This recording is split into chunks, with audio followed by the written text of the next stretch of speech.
Саламатсыздар ма балалар? Отыра қойыңыздар. Бүгінгі сабаққа деген көңіл-күйлеріңіз қандай? Тамаша. Олай болатын болса, бүгінгі сабағымызды бастамас бұрын экранға назар аударайық. Жеті ата. Жеті ата. Бұл қазақ халқының дәстүрлі салт санасында адамның ата жағынан тегін таратудың нақты жүйесі. Әрбір қазақ баласы өзінен бастап жеті атасының аты жөнін білуге міндетті. Мұны әке шешесі, ата әжесі үйретіп, жаттатуға тиіс. Жеті атасын білмеген жетесі деген аталы сөзді өзіңіз де білетін боларсыз. Өйткені қазақта жеті атаға дейін қыз алыспайды. Оған дейінгі ұрпақ бір атаның баласы туыс саналады. Қазақтар негізінен жеті атаны былайша таратады. Бала, әке, ата, үлкен ата, баба, түп ата, тек ата. Ата тек атаулары: ата, әке, бала, немере, шөбере, шөпшек, немене. Немере ата-ананың ұлынан туған бала. Шөбере немереден туған бала. Шөпшек шөбереден туған бала. Немене шөпшектен туған бала. Бұдан әрі туыстық атаулар: жүрежат, туажат, жұрағат, жат жұрағат, жепжат, жамағайын болып кете береді. Туажат неменеден туған бала. Жүрежат туажаттан туған бала. Жепжат жүрежаттан туған бала. Ал балалар, бейнефильмнен не жайлы көрдіңіздер? Дұрыс айтасыздар, жеті ата жайлы көріп отырсыздар. Мен не себептен жеті ата жайлы бейнефильмді қойдым? Дұрыс айтасыңдар. Балалар, бүгінгі біздің сабағымыздың тақырыбы жеті ата ел танудың бастауы. Олай болатын болса, мен сіздерге қысқаша жеті ата жайлы мәлімет бере кетейін.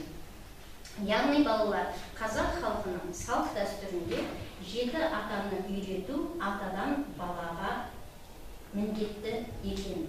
Жеті атаны әрбір бала білуі тиіс.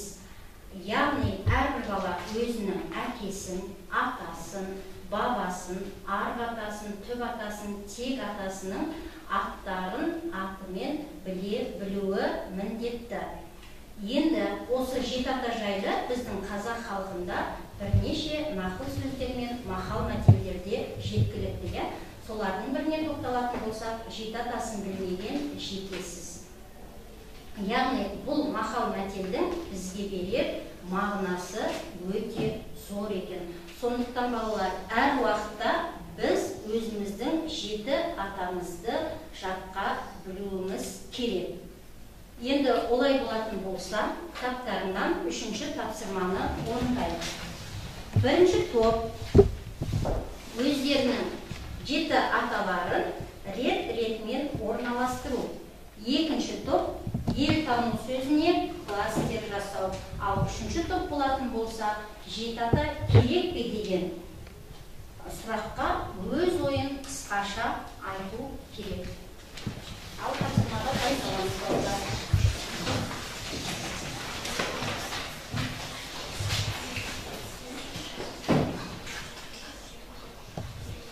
Тапсырмаға кім шығады балалар? Бірінші топтан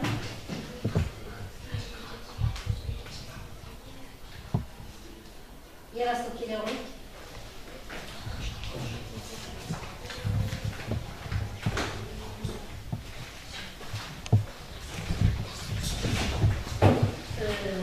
Жеті ата бірінші балалары.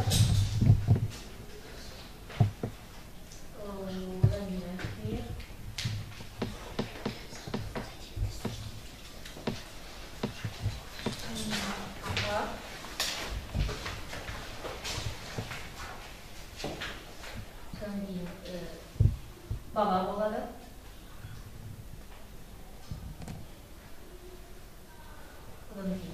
Арқа.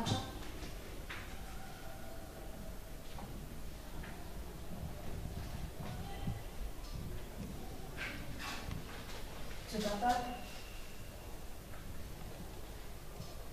Цитата. Жарайсың, тамаша, отыра ғой. Екінші топтан кім дайын? Ал балны. Елтану. Біріншісі ғылым білу, екіншісі дін, үшіншісі халық, төртіншісі мәдениет, бесіншісі дәстүрді сақтау. Тамаша. Ал үшінші топтайымыз ба? Жәния. Мен ойымша әр бала өзінің жеті атасын білу керек. Себебі біріншіден ол өзінің баласына өскенде жеті атасы туралы ешкімге айта алмайды және де үйрете алмайды. Екіншіден ол өзінің қай ұрпақтан тараған және де жеті атасы туралы ешкімге үйрететін болады. Жақсы, тамаша, отыра ғой. Ал балалар, бүгінгі сабағымызды қорытындылай келе, мен сіздерге бірнеше сұрақтар қойғалы отырмын. Жеті ата жайлы қандай мақал мәтелдерді білеміз? Бағдаулет. Атасын білмеген жетесіз. Жақсы, тағы ислам. Жеті атасын білмеген жетімдіктің салдары. Тағы да ал әділет. Жеті атасын білгенер жеті жұрттың қамын жер. Дұрыс, отыра ғой. Ал балалар, жеті ата жайлы біразырақ мақалдарды біледі екенбіз. Енді жеті атаны біз жоғарыдан төмен қарай атайықшы.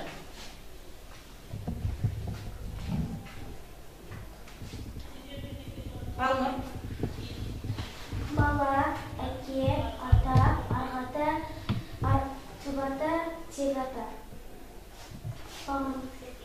Отыра ғой. Ал енді төменнен жоғары қарай. Жәния.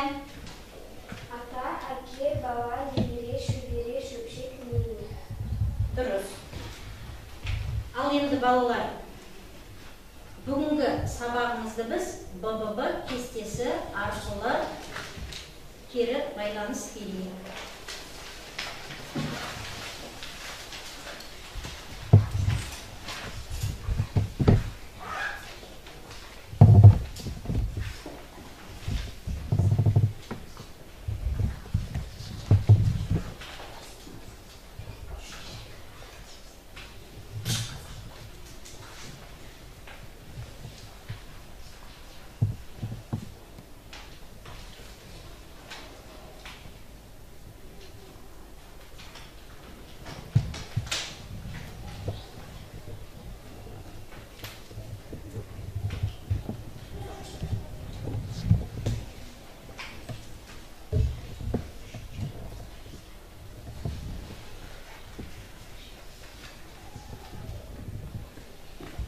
Кері байланыс жазып болсақ,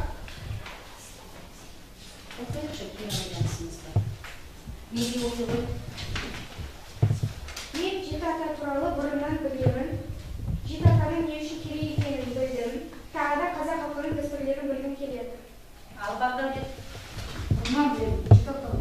Елдің жеті атаның қорынан білгім келеді, қазақтың басқа да салт дәстүрлері. Рамазан. Білгім жеті атаны білгім келеді. Тағы да қазақ халқының салт дәстүрлері бұрыннан білем жеті атаны. Ал Аружан.